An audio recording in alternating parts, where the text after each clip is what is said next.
And we're live. Well, good evening, folks. There is outrage all over America right now, as just yesterday, the Trump administration has finalized the implementation of a bump stock ban here in America, and gun owners across the country right now are ticked. Good evening, folks. Aaron Dorr here, one of your hosts tonight with the Second Amendment Daily Show, joined, as always, with our three co-sponsors, Patrick Parsons and Georgia gun owners down there in the Deep South staying warm. We've got Chris Dorr, my brother, in Ohio with Ohio gun owners, and Benjamin Dorr, another brother of mine. We're all kind of brothers in a fashion, but a real brother of mine in Minnesota with Minnesota Gun Rights. And, guys, this podcast is going to be a continuation of the theme we've had to unfortunately deal with over the last couple of weeks now, and that is the NRA continuing to give away the farm, continuing to not fight when we need them to fight, and continuing to just surrender the ground. And so many gun owners are angry. And I think our primary purpose in this broadcast, I think we want to figure out who's to blame. Who is to blame? How NRA. Did this happen? Should we be mad at Trump? Should we be mad at Congress? Should we be mad at the NRA? Where does the fault lie? Because we all know this is just one infringement that will continue to come time and time again as we let this happen. And what you guys are going to see in tonight's video podcast might make some of you mad. But we have three separate pieces of evidence, if you will, three separate times where the NRA has come out and said, take them. We don't care.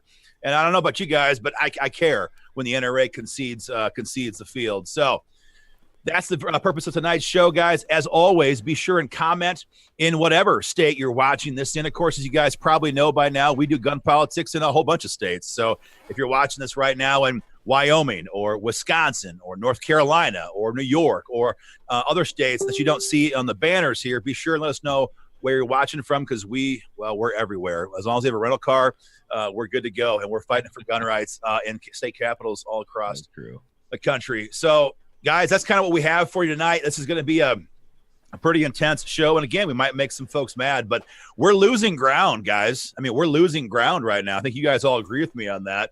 And we shouldn't be losing ground when we had a majority, for heaven's sakes. And so we got some audio feedback here coming from somebody. Sorry about that. That was me. Okay. All right. Good deal. So, Patrick, we have some clips here ready to go. I think before I even discuss that, though, we have a lot of gun owners out there who are saying that, it's just not a big deal right now for them, that they're not that worried about this because it's only a bump stock. And before we discuss what's that? Buds. Yeah, exactly. I think before we discuss, who's actually to blame here on this, we have to discuss what this means. We have so much background noise here, guys. We got to get that shut down. Because gun guys might have this impression that it's only a bump stock. The problem is, and we all know this, that these guys, their philosophy is always the same. If we can get an inch, they're going to try and take a mile. Slippery and if they can slope. blame, and Pelosi openly said that last year when she was asked, might this lead to more gun control? What did she say? What was her response? She said, she didn't just say, this is a slippery slope. She said, I hope this is a slippery slope to more gun control. That was Pelosi. In other words, these people are operating from the tactical perspective. They want to build on every single engagement. You dang right it's going to be a slippery slope because they're going to make it that way. That's what they do. So we know it's not about the bump stock. We know it's not about the accessory. If we can see the ground on an accessory and we allow these people to blame a tool for the actions of a violent psychopath murderer in Las Vegas, what's next? Are we going to lose our collapsible stocks? Are we going to lose our 30-round magazines, our 100-round magazines? Are we going to lose, our 10-round magazines? Where does this end? So gun owners have to care. Even if you don't like bump stocks, we have to care. We'll discuss the policy. This didn't even have time. I was just going to say, this didn't even have time to turn into a slippery slope. It went from a bump stock ban to red flags back in February in a matter of days. It didn't even it was a bump stock ban to every gun control scheme you can think of in a matter of days at the beginning of 2018. So yep. They didn't beat around the bush at all. Yeah, no, absolutely. So again, before we discuss the NRA here, which is going to start in about 5 seconds, We just have to all get in the same page and realize that it doesn't matter what accessory they're taking from us. If we allow them to take accessories away, if we say we don't need that one, well, then there is no chance we have in defending other things like AR-15s or magazines that we, quote unquote, do need. So we have to, I think, divorce ourselves of this idea that that if we don't use this particular item, that it doesn't matter to gun owners. We know that we're leading down a slippery slope very, very quickly. I hope for those of you who are watching, does that make sense to you guys? Because we got a lot of people on our Facebook pages lately that are just getting all wound up about this, and they're digging in. They're saying, they're just bump stocks. Who cares? I want to make sure Aaron's point is coming across loud and clear. When you start letting them go, I mean, we've all seen this meme. First, they came for my assault rifles, and I didn't say anything because I didn't need one. Then they came for my I mean, we've all seen it. Does this make sense? Because if there's any ambiguity here, we want to hammer this point home. You look back at our founding fathers, and they got all wound up about a stamp tax that in today's society is just like nothing. But these people went to war. They sacrificed their lives and their fortune and their sacred honor, and they put it all on the line because of these things. And yet here we are saying, "Oh, we have no problem negotiating away some of these rights." So I want to drill down right there because it's very frustrating, I think, to see some of the people who are so carelessly throwing these things under the bus and not really getting a grasp of what they're throwing away when they do this. So anyway, end of my little rant there. Well, hey, you let us know, guys. We've got these clips, guys. Look, welcome in everybody from Georgia, especially. Let me know where you're watching from down in Georgia. But what we have right now, we have 3 different clips, and I'm going to run them 1, come back, 2, and then 3, and come back, and we're going to just talk about them for just a second. But, Micah, do you have the first clip ready of the NRA statement? The NRA statement. Okay, so, guys, we're going to play this here in just a second. Here's the statement from the National Rifle Association back in October after Las Vegas, and we're going to flash it on the screen. This is them, and you can see it, where they say that the NRA believes that there should be additional regulations on bump stocks. This was over a year ago. So there we go. We got it up, Micah? Mm-hmm. Okay, so we got it on the screen there, guys. Even if you can't read it that well, let me try to read it here. The NRA believes that devices designed to allow semi-automatic rifles to become like fully automatic rifles should be subject to additional regulations. All right, back to the full screen, Micah. Let's go, everybody. So that was the first clip. That was the opening salvo in this fight, and we all saw it then. Y'all probably saw. Did all of y'all post that on Facebook when we saw that, 12 months ago? Yeah, we sure did. Yeah, everybody had that. We knew what was coming. Obviously the Trump administration did this, but that statement from the NRA was just the political cover that they needed, just the political cover that they needed to go forward with this. Now, the second clip, we'll just do this quickly, Micah. It's the New York Times article. So then we saw this. We've got the New York Times. NRA supports new rules on bump stock devices. Bam. Okay. That was directly from the NRA, New York Times, right there. So again, more political cover. I saw it, New York Times, Washington Post, when I was doing the research earlier today, Huffington Post, Politico, all the left-wing news outlets. So it's out there now. And yes, Trump administration, they see that. Oh, we've got political cover. And I guarantee you, we know how things work in D.C., guys. The NRA was on the phone within 24 hours with President Trump saying, what can we do about this, or 48 hours or whatever. Or he probably said, what can we do about this? And they said, well, we think there should be additional regulations. Now, don't run it yet, Micah, until I say go. Okay, get the video ready. This is kind of the climax, the piece de resistance, or whatever it is in French, if anybody out there speaks French.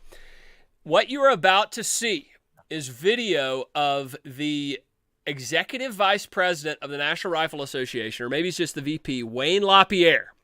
He was on CBS Face the Nation, and here he is in his own words. So if you doubt me, here is Wayne LaPierre in his own words, saying that the NRA supports the bump stock ban, and he says the ATF should do its job. Is the NRA position it can't be done? That's what he said. So let's go ahead and play the video. Go ahead, Micah. Is the NRA position it can't be done through legislation, or you oppose it? Where are you on this? No, we think ATF ought to do its job, look at this, and draw a bright line. If I'm a Republican and I'm a fan of the NRA, do I want to say no or yes to legislation that does this?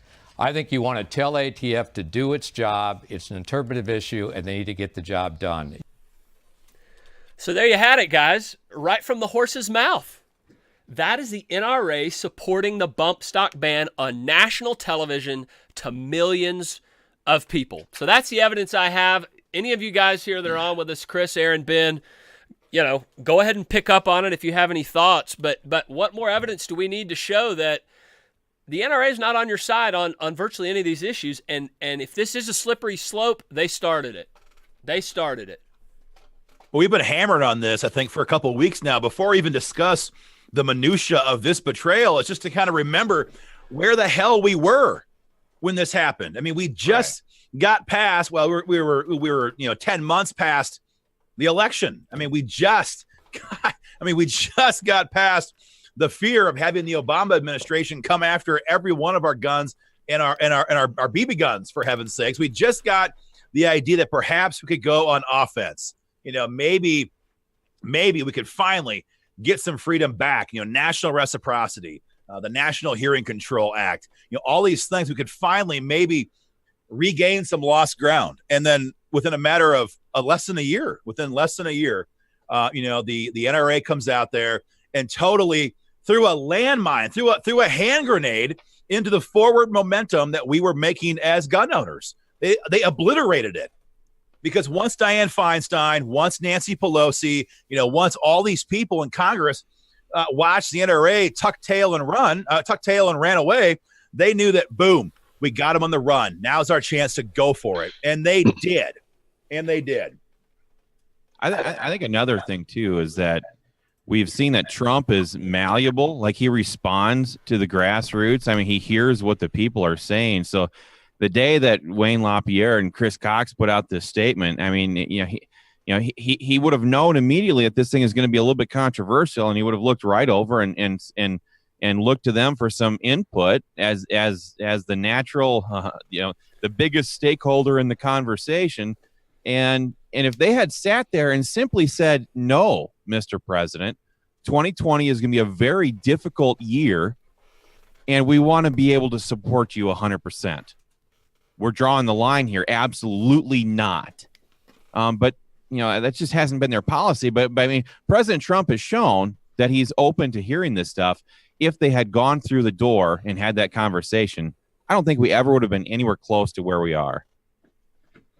Yeah, I think you're right. We have to. I mean, we can't varnish the truth here. I mean, that's true. President Trump is totally guilty of this decision. I mean, there's just no doubt about that. And if you're in Iowa and watching on the Iowa Gunners page, it's Matt Whitaker who signed the order just last week as the temporary AG who made this happen. But Chris's point is 100% spot on. I mean, look, we all know he's not a gun guy. I mean, he's a New York City real estate developer turned president. His big issues in life are not guns. And so he's going to naturally defer to the biggest stakeholder in the conversation, to use that phrase. And, when the NRA comes out there and says, hey, you can roll with it, well, then, he's just going to defer because they're the biggest player on the field. And when the biggest player on the field says, you know what, you can do it, well, then of course it's going to happen because it's not as big issue. They had all kinds of tools at their disposal. They have the same tools that we use here as a state-based organization.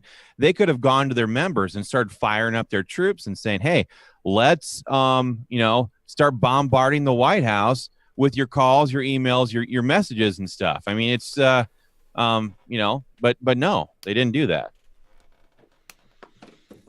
Dead air. It's just unforgivable. I mean, I keep coming back. I just can't stop thinking about the fact that we are finally on offense. We were finally at a position to advance the agenda, to get some freedom back for a change. All those gun owners who gave millions, hundreds of millions of dollars a year to the NRA to stop Obama, and hundreds of millions of dollars to go out there and stop Hillary Clinton. This was our shot, and what happens? Nothing. Yeah. And look, and I want to say this too. the tone deaf. Look, the NRA is bad enough, but the tone deaf nature of the inside the Beltway, hanging out at the White House Christmas parties, you know, and being tone deaf about what's going on in this country when it comes to Second Amendment is just outrageous. And that's why I'm so glad that we're here tonight, and we're going to have thousands and thousands of people watch this thing again tonight, guys. But, you know, we are at war here and not actively calling it like we see it. Okay, a lot of y'all out there love Trump. A lot of people on this video probably do too. But the fact is they did something wrong, really wrong, and no amount of hanging out in D.C. like the NRA does at the Christmas parties and taking pictures at the White House is going to stop this stuff, man. It's not going to stop red flags. Y'all are going to stop red flags. We are going to stop red flags through grassroots activism, not hobnobbing with the political elites at the White House in Washington, D.C. It's just the way it is. Yeah, I'm gonna bounce back here for a moment, guys.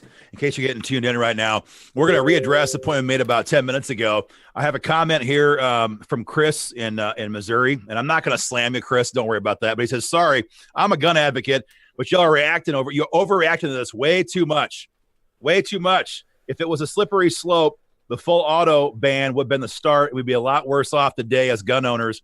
He's trying to make the point that, you know, that we have to give a little, I think, to try to save more. And, you know, I think we all agree that this has been the failure of the NRA for decades. For decades, they always assume that we have to concede a little bit and then we can like somehow save it.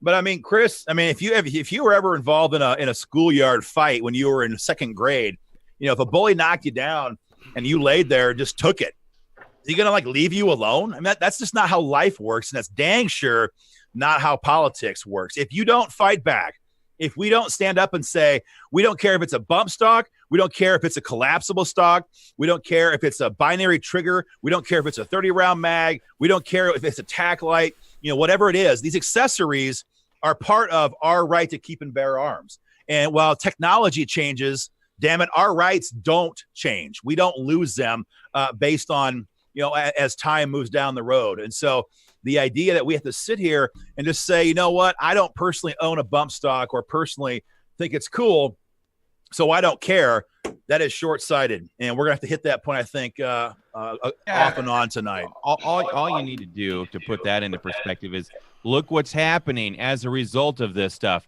Does it look like the gun control organizations are now backing up and acting like they are appeased? Or does it rather look like they're coiling up like a rattlesnake, getting ready to strike? I mean, and if you're watching in Ohio tonight, thanks a lot for tuning in, guys. But we've said this here on our Ohio videos before, but the cowering dog gets kicked. If we act like a bunch of cowering dogs, and they come up here and they start kicking, if we don't bite back, they're gonna keep kicking us. They're gonna keep kicking. And all you have to do is look at all of the talk and the coverage right now of red flags, gun confiscation, to know that this idea that giving up bump stocks is going to buy us anything is Pollyanna in the extreme. Yeah, I mean, gun rights politics either goes forward or backwards. Your rights are either advancing or they're declining. There's never like a year-long period where nobody's looking to advance anything. You know, no gun rights are trying to be taken away. There's none of that. So the moment you sit back and go, it's just a bump stock, nobody cares about a bump stock, you're basically saying that, well, we don't care if all of a sudden we're going backwards now, because that's where we're going forward. We're going for national reciprocity. We're going for other pro-gun reforms. And instantly, in a moment, we've been going backwards. And now we've been going backwards ever since. So maybe you would have lost your mind if they were trying to ban, your carry pistol or your AR-15 or your hunting rifle. Maybe that seems like a big deal to you. But either way, we're going backwards now, and we've been going backwards ever since the Parkland, Florida shooting when this stuff kicked off. So a bump stock ban to us is every bit as serious as an AR-15 ban or a ban on anything else Second Amendment related, because now we're going backwards. Well, look, let me run those. If some of y'all are just joining us, y'all, we are talking about the bump stock ban, the NRA providing political cover. I'm in Georgia. Aaron's in Iowa. Ben, Minnesota, and Chris in Ohio. I'm working out of office tonight. You're working out of the office tonight. I see the political map behind hey you. Hey guys, I'm gonna let you in on a little secret here. Ben is actually out here visiting me in Ohio, and I can prove it to you guys. You see this right here? You see this little piece of paper? Watch Ben's video feed. This thing is gonna come flying through it here in just a second. That looked like a Minnesota Twins toss there, huh? Yeah, call me Jack Morris. Call me Jack Morris. If you guys hear some echo, that's the reason for the echo tonight. Yeah, sorry, guys. Sorry, guys. So here's the deal. I'm going to play 3 slides for y'all again. A lot of y'all are asking on my comment to see those slides again. So the first slide, Micah, go ahead and throw it up. This is the NRA statement from October of 2017. This was the opening salvo in this fight. The bump stock fight. They said additional regulations are needed. That's right there. Additional regulations are needed. Wait for a second, Mike. I'm going to read it here real quick. I'm going to wait till it pops up on my screen. It may take a minute, but if not, go ahead and flip it, Micah. Go ahead and flip it.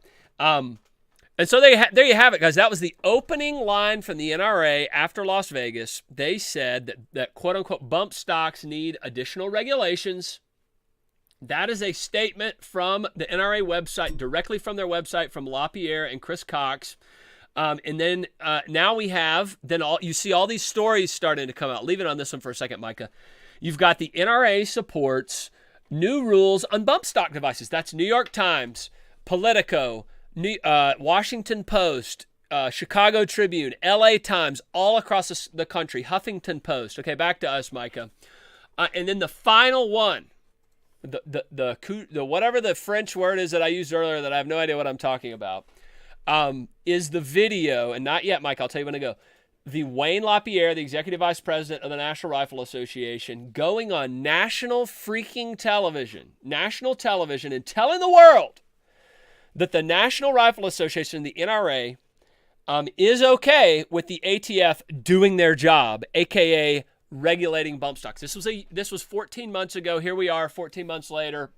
Bam! The NRA political position cover given to the Trump administration. Go ahead with the video. Is the NRA position it can't be done through legislation, or you oppose it? Where are you on this? No, we think ATF ought to do its job, look at this, and draw a bright line. If I'm a Republican and I'm a fan of the NRA, do I want to say no or yes to legislation that does this? I think you want to tell ATF to do its job. It's an interpretive issue, and they need to get the job done. So there it was again, literally out of the horse's mouth, Pepe Le Pew, Wayne LaPierre. I mean, it's just crazy. It's just crazy. Pepe Le Pew. I heard that from a guy a long time ago who we shall not mention, but. Well, and just to be clear, in case people are kind of wondering about this, I mean, we haven't mentioned the obvious. First of all, again, guys, we're identifying the cause and the blame, where the blame should lie on the bump stock ban. We mentioned that Trump definitely owns a chunk of this. The NRA owns the super vast majority of this. There's more cast of characters coming. We're going to get those in a few minutes, but we have to also point out the obvious fact that what we're seeing now is the idea that we're okay with government employees, government bureaucrats writing code. I mean, they're writing the law here. This whole thing was done in some conference room at the BATF, perhaps the same one they used to hatch Fast and Furious, where they killed so many hundreds of innocent people in Mexico and some here in America. But we let government bureaucrats sit there and write code. This bill never got passed in Congress. It never would have got passed, I don't think, in the Senate, because it was all done there. And so if anybody still is holding on to the idea that this is not a big deal, just think about what this looks like under a Kamala Harris administration, under a Spartacus administration, you name it, under a crazy Beto O'Rourke. Beta. I mean, think about what we're going to allow to have happen if we're okay with letting government bureaucrats who are not elected and not accountable, not able to be held responsible. If we allow them to write policy, we are screwed. And that's what we had happen right here. But the reason for it, of course, was obvious, right? We all know why this happened. It kept every single politician in Washington, D.C. off the hook. They never had to vote. I mean, the list of senators on the Republican side, this is the third villain in this cast of characters, if you will, folks. We had mentioned Trump. We mentioned the NRA, which, of course, deserves 95%, a large chunk of it. But Republican senators, the ones who are like the pro-gun, pro-Second Amendment guys, the ones that are holding the line. If you're in Iowa, I'm talking Chuck Grassley and Joni Ernst. If you're in Missouri, we're talking Roy Blunt and Senator-elect Josh Hawley. All of these people came out and strongly encouraged the ATF to take action. Josh Hawley said, move quickly to ban them. Move quickly. And so you got President Trump. Sorry. You've got Chuck Grassley here, in Iowa. You got Joni Ernst out there, and they're all saying more or less the same thing. We strongly urge the ATF to take immediate action to review these bump stocks. No kidding, they did, because now they can sit back and they can tell everybody, oh, I never voted for a gun control bill. I never voted to ban bump stocks. Sure, because they didn't, because they had the ATF do their bidding. I mean, who else? I know we've got Senator Johnson in Wisconsin for the folks who are watching here from Wisconsin. We got Senator Portman, Chris, I believe you said back the same. Yeah, I wanted to read this because this sums up exactly what you just said, Aaron, about how they love the idea of this being a rule enforcement thing instead of legislation. He says, I think it might be time to take that to the legislative side and make it explicit that the ATF does have the authority to ban the bump stocks. They want to side shift this entire discussion over to one of these alphabet organizations and let them do all their dirty work so that they don't ever have to take the votes. He said it. So yeah, and of course he said that in the context of the bump stocks. So you can get rid of them. So well that's the thing. These guys down here in Georgia, Johnny Isaacson and David Perdue, both of those guys came out in support of the bump stock ban. Legislatively. And I think, do all of our states represented here, do all of the senators in those states, would all of them have supported the bump stock ban? I think they probably would have, right? That was the whole point. If we had a chance to make an organized grassroots push, if we could have done that, this would have been shut down. There's no way. There's no way. I mean, they would have got some. I mean, sure, you're going to get McCain because he sucked on guns, and we all know that. And you're going to get Graham because he sucks on guns, and we all know that. But you're not going to get Joni Ernst, and you're not going to get Chuck Grassley. You might not even got Portman and some of these hardcore moderates to cross over because the grassroots outcry would have been large because we in our states would have done it. And if the NRA got involved, it never would have got to the floor for a vote in the first place. Yes. And we all know it. And that's a better point, Aaron. And I should have made that point. They came out in the paper and said they supported it, Isaacson and Perdue. And I can guarantee you, if that thing had started to move in any of those houses, we would have unleashed holy hell on those guys. Holy hell. I've protested in front of Isaacson's neighborhood before, and I would have done it again. Well, don't forget it was Minnesota, soon to be former Minnesota Congressman Eric Paulson was the first Republican to co-sponsor Dianne Feinstein's bump stock ban in the House. He's the guy who made it a bipartisan effort back in February, and gun owners kicked his ass in November. He lost by a massive landslide, and he's no longer going to be congressman in Minnesota because of his support for the bump stock ban, and thinking that was a good political play. It cost him his seat. Jeez. I'm just reading some of the comments here on some of the pages. We got here at Iowa. Roy Dennis says, "What a bunch of backroom double dealing bastards." Yep. Yeah, that's kind of I think the whole point here is that the swamp is thick, and these people, like you said, Patrick, 20 minutes ago. I mean, they have these high dollar soiree lobbyist dinners, and they have all these little black tie events. Everybody's one of the power players. Everybody's cool. Everybody's part of the club in Washington, D.C., and so has the NRA become. They're part of the club. We mentioned, 2 weeks ago, Wayne's knocking down $5 million a year, and we don't begrudge folks for getting paid. That was fake news. 6. Fake news, sorry. We don't begrudge folks getting paid. We begrudge folks for getting paid to do a job and doing the freaking opposite. And let's just be clear, there's a lot of gun rights leaders, so-called, at the federal level who are doing the same freaking thing. That's a story for a separate podcast at a separate time. But that's exactly the whole Are you point. sure? It's these backroom deals, and that's why we hate backroom deals, because this is what it was when the ATF can literally write this new law in the back room, it never goes before Congress, it never goes before the people, then you know what? There's no way to push back. And it's just, that's why we lost this fight. And it's absolutely. Well, and that's why, and that's why the organizations that do exist at the national level should have been doing something, anything leading up to this bump stock ban. I mean, Trump has been threatening this ever since last February. And I don't know about you guys, we keep a pretty close eye on what's going on. And we didn't see anybody sounding the alarm, trying to get this stuff shut down and change Trump's mind and stop the NRA from letting this stuff pass. And so, I mean, that's just political malfeasance as far as I'm concerned. There's some folks who are having a hard time. I'm reading some of the comments here in Missouri, where, of course, we worked a lot in Missouri. We'll be again in about 3 weeks with Senator Eric Burleson. But Randall Cook down there, he says, I'm in Missouri. I can't believe Roy Blunt went that direction. Man, what the hell is happening to our Bill of Rights? You know, and he's 100% right. I mean, and on the one hand, yeah, we got to definitely hold Blunt accountable. But again, I think the point here is that, you know, he's going to follow the NRA because they are the big dog. And so if the NRA says, hey, Roy, we're down with this, you can go for it, then, you know, yeah, we gotta blame Roy Blunt. But who has given him permission to do it? That's what we keep coming back to here. Because to somebody like him at that point, he's like, well, this is a no-brainer decision for me, because now I take away the left and the gun confiscation organizations. They can't attack me anymore, and I've been given permission to do it by the NRA. You know, so this, of course they're going to take this route. My buddy Chris Laidlaw said it very well here just now here in Ohio. He said, these FUDs just don't get it. As long as a Republican is taking away their rights, they're ready to willingly give them up. It's laughable. Change my mind. I'll wait, you know, whatever.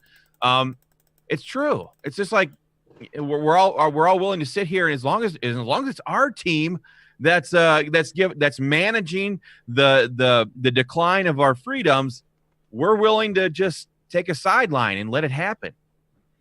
I'm just gonna make I got a few. There's several trolls on the Minnesota Gun Rights Facebook page tonight. I've never seen them on here before. But I don't know. They look like they might be gun owners at one point or another. All freaking out, saying, "Why are we making a big deal about bump stocks? It means absolutely nothing." Clueless. That we are, you know, it's not a big. It's a non-factor. Jeez Your Louise. stance on bump stocks is like adding the tide, guys. I don't know how else to say this, but it's everything. It's the entire enchilada. This being allowed, what did you want for gun rights? Did you want national reciprocity? Did you want to be able to carry a firearm anywhere you are? Did you want suppressors being legalized? Did you want stand your ground law in Minnesota? Did you want constitutional carry? What did you want? Whatever you wanted, you didn't get, because bump stocks were allowed to be banned by the NRA. That is the political reality of what's happened here. Because bump stocks were given away, you lost whatever else it is that you wanted to have passed as far as pro-gun legislation at a national level and right here in Minnesota. It cost us everything. Because the fight went from offensive to defensive. Now we had to stop something as opposed to pass something pro-gun. So open your eyes. You know, Steve Riley, you nailed that, Ben. Steve Riley in Iowa makes kind of a similar point. He says, sure, today it's bump stocks. Tomorrow it's pistol grips. I mean, that's just the whole point here. On and on and on it goes. If they can take one right away, one accessory, one tool, you know, where's it going to stop? Thankfully, you know, for every troll, like you mentioned, Ben, who's sitting there running their mouth, you know, we've got people out there who are getting fed up. I'm reading a comment here in the Wyoming gun owners. Of course, I was out in Wyoming, like all session long this year, and we passed stand your ground law. But Keith Collins is watching right now in Cody. And Keith, that's the hometown of the chairman out there, by the way, David Ball with WIGO. Keith Collins says, Cody, Wyoming here. I resigned from the NRA by letter yesterday. Member since 1980. Whoa. Lifetime member since 1993. I'm done. You know, and Keith, That's what it's going to take to wake these people up. If they're not going to fight for us, we're not going to fund it. That's just the bottom line. And if you're in Wyoming, which of course you are, Keith, certainly in state, check out Wyoming Gun Owners, join wygo.com. They have lifetime membership options as well, and they could sure use your support. It's going to be a big session out there. Kicks off in just 2.5, 3 weeks. So, I guess I'm kind of encouraged to see people like that, guys, that are sitting there saying, what the flip is the point? If we give them all this money and all this energy, if they're not going to fight for us, what is the point? And thankfully we have people like that. The NRA raised what, $350 million, and they gave away bump stocks. I mean, I could have flown to DC for a couple $100 and said, go ahead and ban bump stocks. Why do we got to give them $300 million to sell us down the river? Yeah. Well, I've got a good comment. It's funny, but it's sad. Yeah. After Ben's very accurate, we'll call it a rant there, but it really wasn't. It was just an accurate portrayal of what's going on. I had some good comments.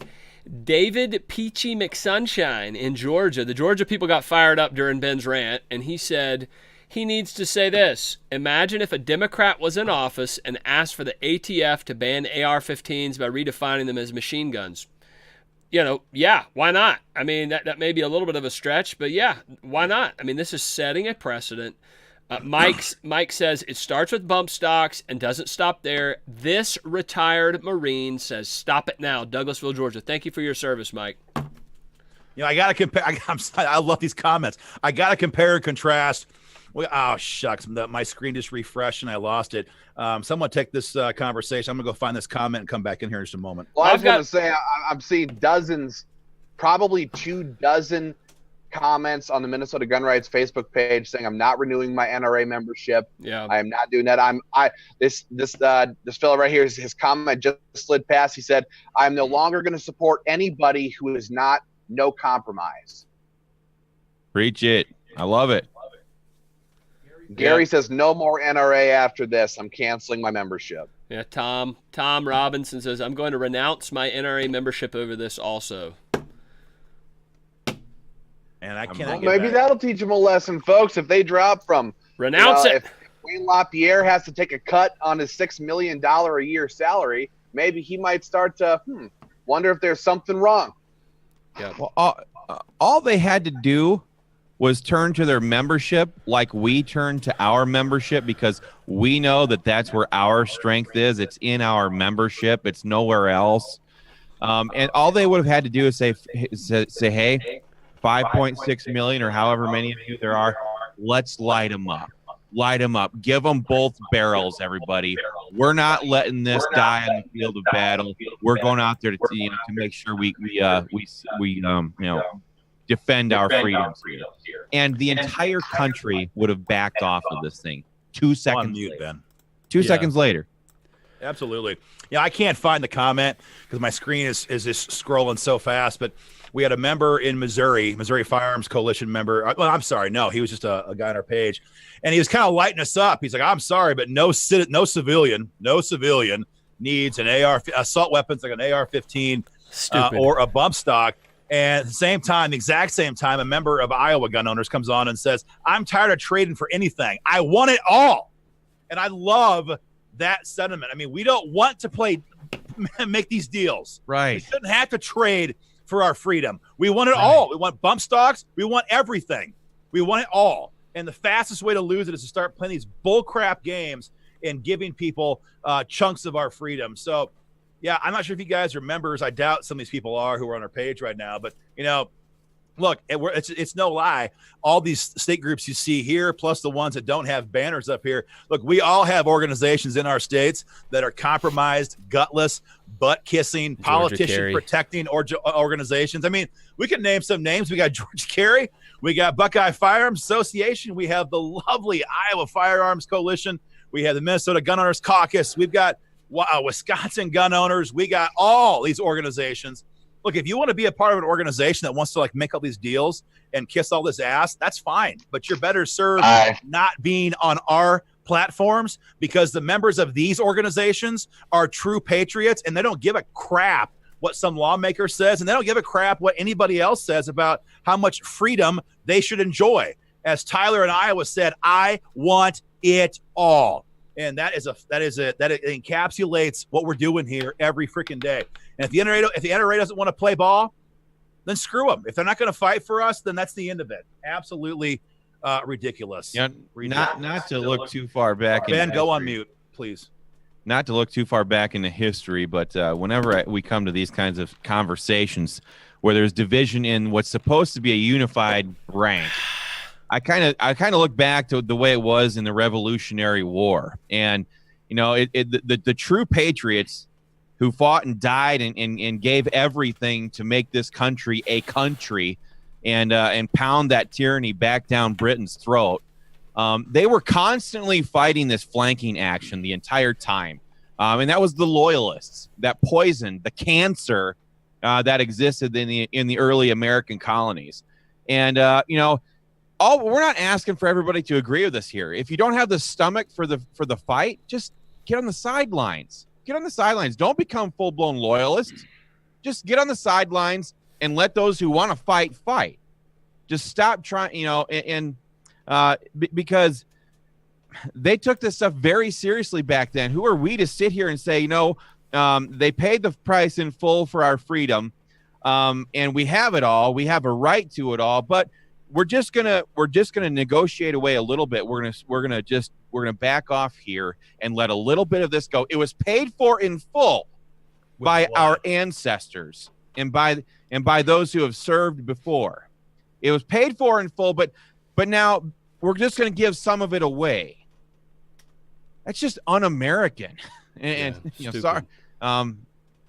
It's like Aaron said just a minute ago. If you just don't agree with us, or you want to sit there and snitpick, just leave, get away, go find some other organization to join. Buckeye Firearms would gladly have any loyalists join their organization. We don't want you here yet. But I think there's a sea change underway right now. I mean, the word is getting out, not just about the NRA, but about these in-state organizations that kiss all this tail. I mean, look, I'm sitting here in my office in Des Moines, Iowa right now. I'm about 8.5 hours away from the Capitol in Columbus, Ohio. But I got people on the IGO page right now saying, you mean like the Ohio Buckeye Firearms Group doesn't even deserve to have the name Firearms in their name.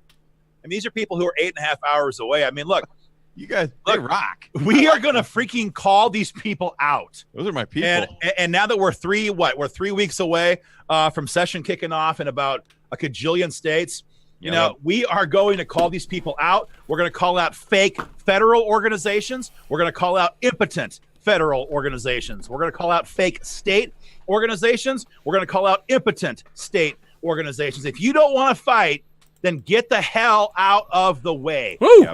This is a fight. Don't pretend that's what you're doing. Don't pretend. And fleece gun owners. Yeah. And like I said, that change is already underway. I mean, my page is plugged right now. Here's one in Iowa. Proud gun owner, not renewing my NRA membership, will join IGO next week. That's what he's saying. This is David here. Nice. In Iowa, we've got another David Jordan. NRA just called me for my renewal yesterday. My response, no. So they're, and I think I hate to sound.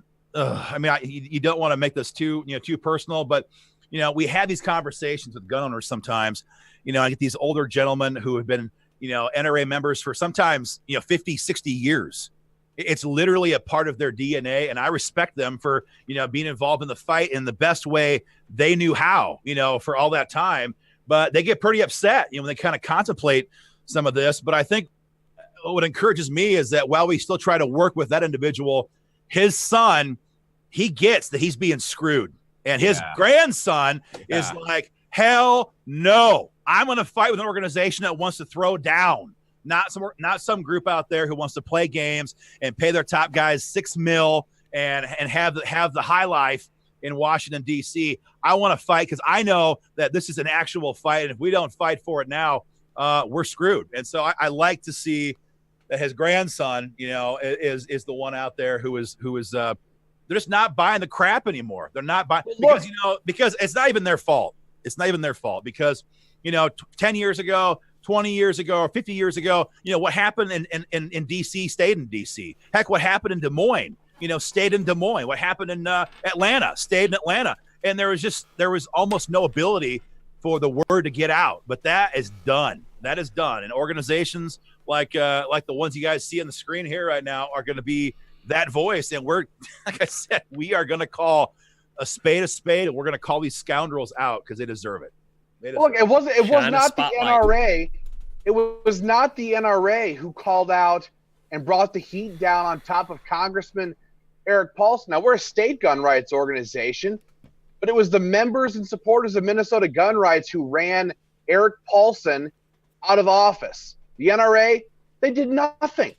They did nothing to bring down any heat on any of the anti-gunners in Minnesota. I don't know about you guys in your states. I know that they, with you, Patrick, down in Georgia, they jumped on at the very, very last couple of days, going after Stacey Abrams after GGO knocked her socks off.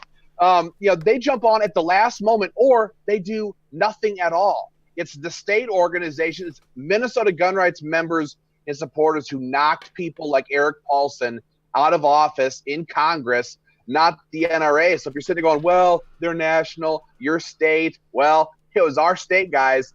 It was our members and supporters who knocked Eric Paulson out of office, not the NRA. So, hey, keep that stuff in mind. I mean, on our Second Amendment Daily Facebook page, where we're hosting tonight's podcast here, guys, we got Ryan, who's watching all the time, Ryan Chesney.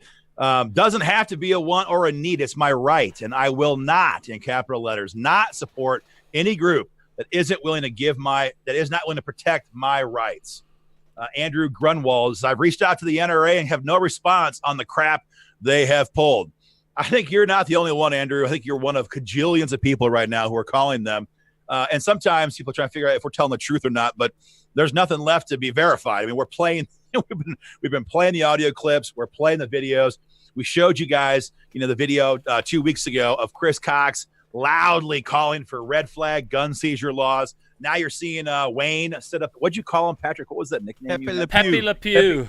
Yeah, Pepe Le Pew sitting there with Dickerson, John Dickerson on CBS, saying the ATF should take him in effect. So there's no more question about what's happening now. This is going on, and the biggest player in the field is betraying us.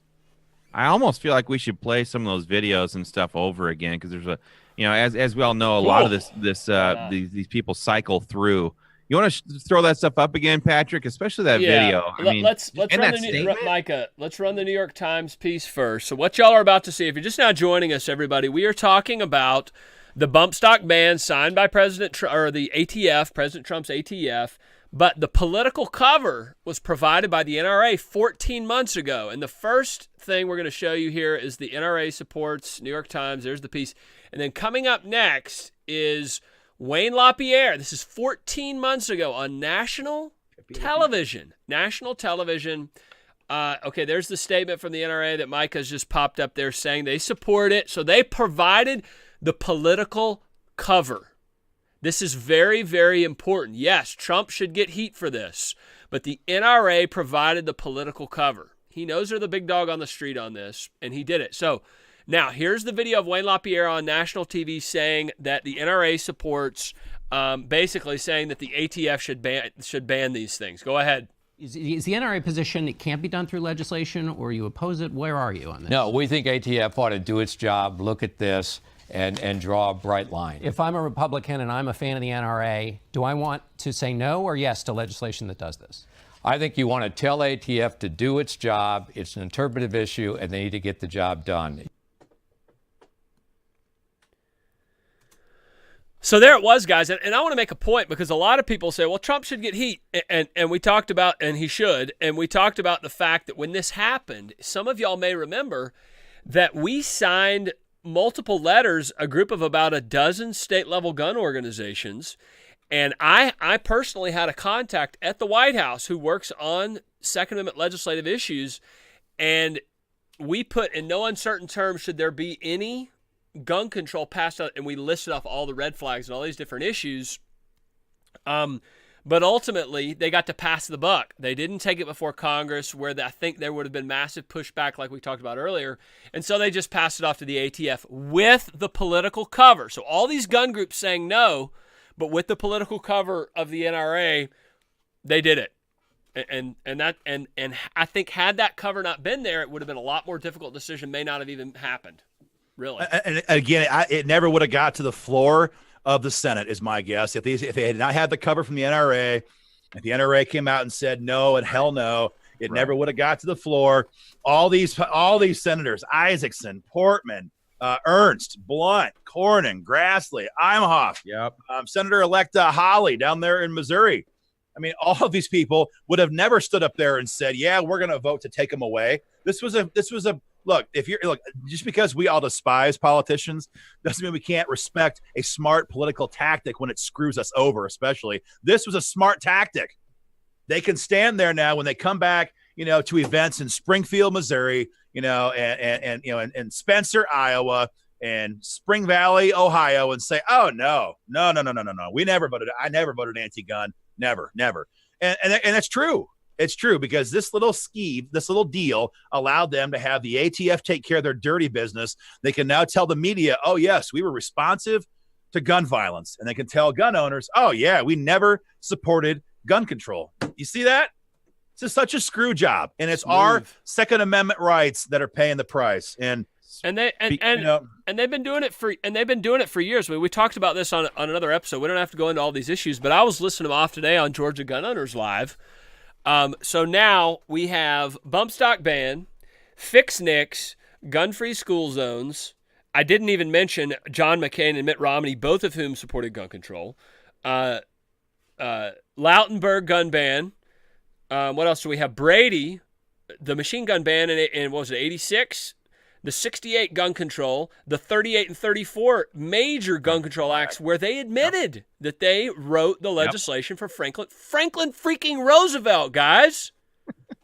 I mean, if you read about this guy, and I don't care if I hurt your feelings, I doubt any of y'all really even care about him, but this guy he woke up in the morning, people get on Trump for, the Fed this, the Fed that, screw the Fed. Well, I agree with that, but Roosevelt literally would wake up in the morning and say, "This is the price of gold today." I mean, this guy, he wanted to be the Stalin, the Mussolini, the Hitler, so to speak, of America. He wanted to be there forever. He was there for 12 years, right? So, but the NRA wrote all the gun control legislation federally that we've seen, and here we are again with the bump stocks. Wayne? Yeah, I mean, you got Wayne Lapierre. That's a really nice suit he's wearing. Costs like $6 million. By the way, nice. Exactly. $6 million suit he's wearing. $6 million man. Well, that was we forgot to mention the irony. The NRA's statement, from 2 days ago. You got it, Chris? Yeah, I was going to show mine. I don't know if you guys can read it. If my camera. Oh yeah, we can read it. We can read it. Yeah, I mean that was the utter disgusting nature of this whole thing. So after they say, sure, ban them. After Lapierre goes on national news and says, yeah, the ATF should do their freaking job. Take them. After that, what do they tell everybody? What do they tell America 2 days ago? Oh, we're disappointed in the Trump administration. Disappointed. I mean, talk about a double deal and backstabbing son of a biscuit who was just trying to protect his own donor base. That's all that was. Yeah. The last thing they want to have happen is have their members realize that the NRA came out there on October 5, 2017. I think it was the date. Yes. And said, you know what? Take them. That was what they said in effect. And so now it's, we're disappointed in the Trump administration. Utterly. I mean, if I was Trump, I'd be pissed. Yeah, that's what we talk. That's what we talk about. What we call speaking out of both sides of our mouth, right? Or that double speak, or whatever we call it in D.C. It's exactly what it is. They knew. We were talking about it earlier. I guarantee you, they know that they're getting hit from their right flank by people like us, and we're pretty much the only players out there. There's some others, obviously, but not very effective. But and so they knew that they had to say something that would catch a headline. And when someone sees that headline, we're disappointed. They don't really look into it. They're like, oh, NRA, okay. It was total BS. Yeah. Total BS. It's a scam. At least it's a scam. I mean, it's a scam for money. That's what this is. I mean, it's a scam. And that's all we're going to hear from the NRA now for the next 2 years, at least. Oh my gosh, give us money to stop Nancy Pelosi. We can't pass national reciprocity as long as we have Nancy Pelosi in Washington, D.C. So give us your money to help stop Nancy Pelosi. And should we stop Pelosi? Of course we should. But the point is that gun owners already did. They stopped her and her ideology in 2016 when they elected Donald Trump and kept the majorities that we had. So they already stopped that ideology. They stopped that witch, whatever, however, big or small view you want to take. And that was their shot. That was all of our shot to go on offense. We just watched all that go down the drain. It just swirled around the drain. And now we're right back to, oh my gosh, we're on defense. Send us your money to stop Nancy Pelosi. It makes my blood boil. That's all. Because look, Wayne, $6 million Wayne has been walking around in DC for 25 years. Look, you don't walk around DC pocketing millions and millions and millions of dollars and not become part of the swamp. Okay. I know he's got professional copywriters. He's given the best things to say. Sometimes he gives the best rah-rah Second Amendment speeches. But when you get paid millions and millions of dollars, you can hire people to tell you what to say. And you become part of the swamp. And that's exactly what's happened. It's exactly what's happened to the NRA. And they are working right now 24 hours a day preparing to, and a lot of y'all said y'all are getting calls at your house. They are licking their chops, money dogs, the NRA is, with Nancy Pelosi about to head in there. They're licking their chops. So beware. You're going to get a call. Comments here. I mean, I'm going to read 3 comments in a row, just hinging off your point there, and mine also from a minute ago. This is on the IGO page. Gene Geiger says, all state gun owner organizations need to somehow come together to be stronger than the national NRA. State by state is great, but there has to be a federal level group that actually works. Amen. Well said. Well said. Yep. Clifford Walker says, no more NRA for me. I'm done. Well said. Roy Dennis says, you guys need to get together and form a national gun owners coalition so we have a voice in Washington, D.C., one that isn't selling us down the damn river. Nice. So, I mean, folks, I'm just going to throw that out there for my Ohio people. If you guys think that Ohio gun owners should become or should join up with a federal organization or help found a federal organization that fights at the federal level, why don't you guys give me a big happy face right now? I just want to gauge some interest here because just do it across all the platforms, guys. Give us some thumbs up in Missouri. Give us some thumbs up in Wyoming. Give us some thumbs up in Georgia. Give us thumbs up in Iowa, Minnesota, Wisconsin, wherever you're watching from. Because this is getting ridiculous. I think about all these. For me, it gets kind of personal. I think about all these donors, these supporters who back these organizations, our organizations. And these are the best people in any state, anywhere. And you see these checks come in. I know you guys see them too. And you can hardly read the person's handwriting, for a moment, because that's a 90-year-old man. That's a 95-year-old woman. That's a person who's giving their last cent. I mean, I get letters with these donations. Sorry, it's only $20. I had to pull it from my grocery budget for the month. And when I get those letters, my arm hair starts to tingle because that level of sacrifice. That's a high honor. It's a high honor. And to sit there and think of all those people out there who are doing just that and send it off to the National Rifle Association every year after year, year after year, year after year. I mean, it makes me furious for them because I know firsthand, I know personally the level of that sacrifice that so many people, are making. And, it's just, it's like I say, it's a high honor to do that. And so if you don't use that, if you don't treat that with respect, then shame on you, and shame on these. I'm just going to say it after I put the question out there. My happy faces have been crushing it here. So guys, I think we're gonna have to talk about this a little bit more afterwards. Well, no one's getting it done. No one's getting it done, and I think we all know the NRA's game now. That's not lost on us. There's other organizations in DC who are more conservative, but you know, look, how do I say this the nicest way I possibly can? The gun rights movement needs people who will fight like rabid freaking dogs. The time to have Sunday school teachers lead this charge is over. Yeah. We're losing everything. And now that was before Pelosi was in charge. And we have 2 more years of the Trump administration. Maybe he wins. God help us. Maybe he wins. But what if he doesn't? And we get who led there's a poll came out in Iowa, the Iowa poll last weekend. Patrick, you saw it too. I forget who led that poll. Biden was at the top of that one. Biden, Joe. And then you've got Beto, little beta boy Beto from Texas. I mean, these people are hardcore, take them all Democrats. They have learned from the assault weapons ban of '94. They will never again, ever pass a gun control bill with a sunset clause. Never again. The minute these people get the votes to do this, the minute they have the power to do it, they're going to take away all of our freedoms. Maybe not today, maybe not tomorrow. This is coming. And so, yeah, there's other organizations out there. But, I just look, I mean, like I said, and our members understand this. I mean, I know the folks in Iowa know firsthand, that, look, I mean, the fight gets nasty in Des Moines. I mean, you got to throw down with little Primpin ain't easy, little Matty Winchell, every 15 seconds. In Ohio, I mean, gosh, Christopher had so many throwdowns with that nasty John Kasich, who's got he's got a week left in office, I guess, now, or 10, 11 days. We're happy.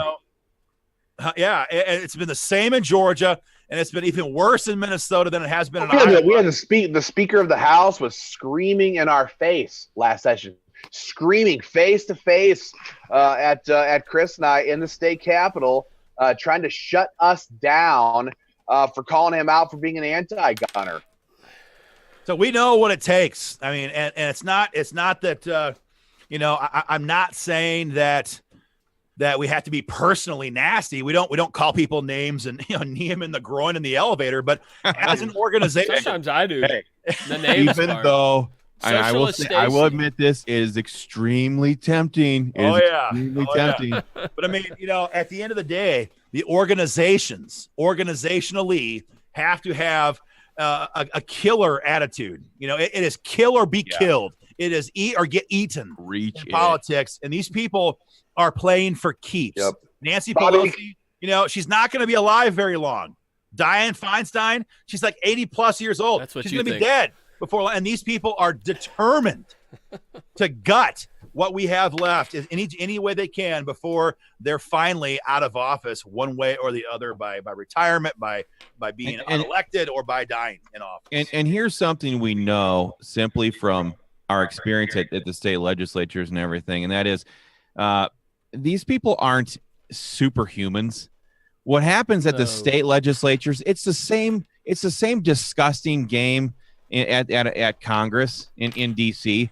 So when we sit here and kind of just ponder this idea of a larger coalition or a federation, if you will, of state gun rights organizations formulating into a federal, the players are all the same. They're all scumbags. The way we fight back, it's the same. It's the grassroots. I have somebody here in the comments section saying it's the people. The people need to do this. We can't trust in organizations and other things to do it for us. That's what these organizations are all about. It's about not us. It's about harnessing the grassroots and having you guys fight for yourselves. That's what it's all about. And that's what is severely lacking in DC right now. It's all a bunch of people who we've all watched this happen. They're too concerned with getting their Christmas pictures taken at the Christmas parties at the White House like a bunch of goobering idiots. That's what's going on in DC right now. They remind me of the next day they remind me of the dude on the Big Lebowski. I mean, yeah, that's what we're dealing with here. And not to cut you off, Patrick, but Christopher's point, just spot on, because we've seen this so many times. When gun owners know what's going on, they're not screwed over, they're not betrayed, they have a chance to fight back for their rights.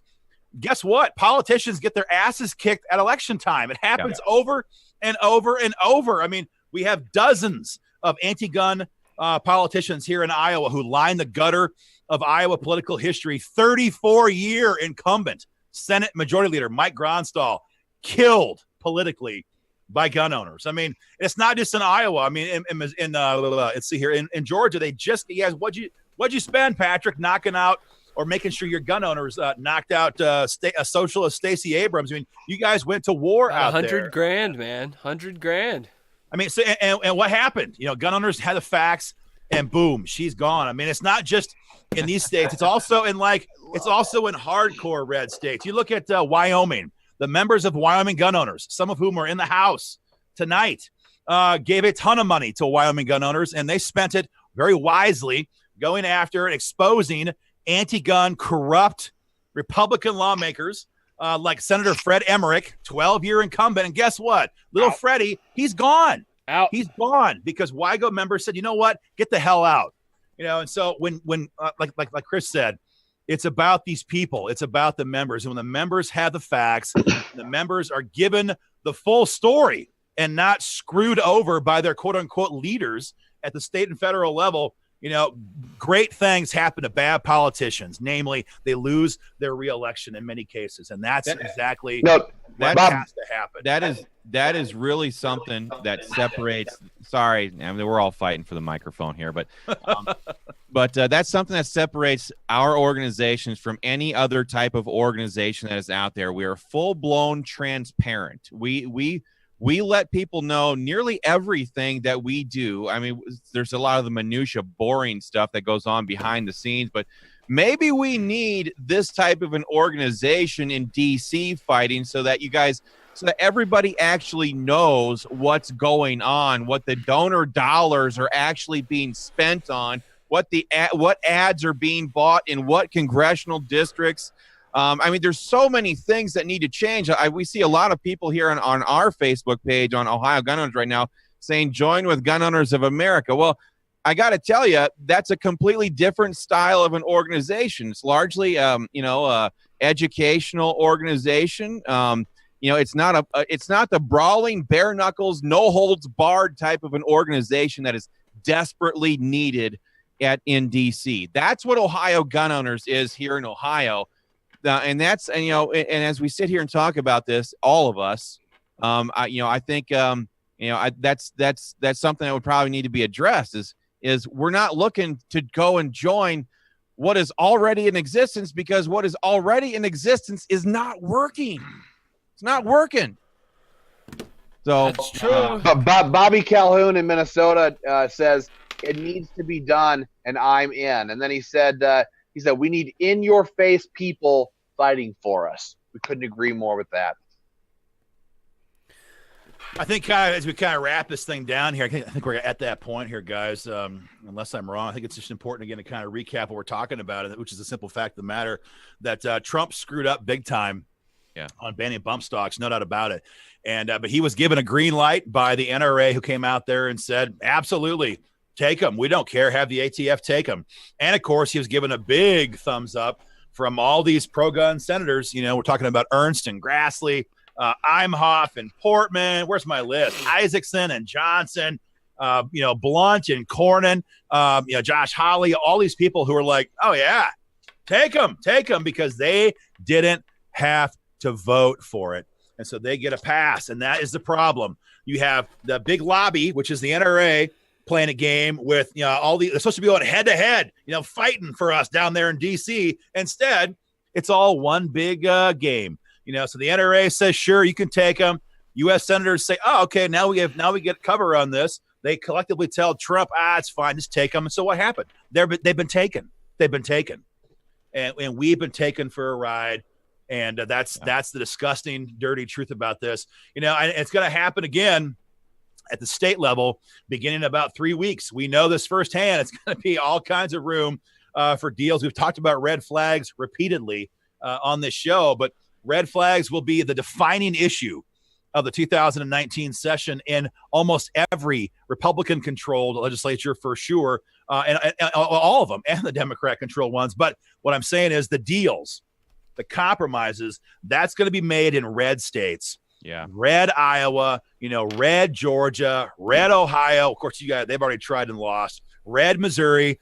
This is where the deals will be made. They'll make a bad bill a little bit better. The NRA is going to sign off on it, and we have to be watching out for this. And we will on behalf of the organizations that are here tonight. But it's going to be a bloody battle, no doubt about it.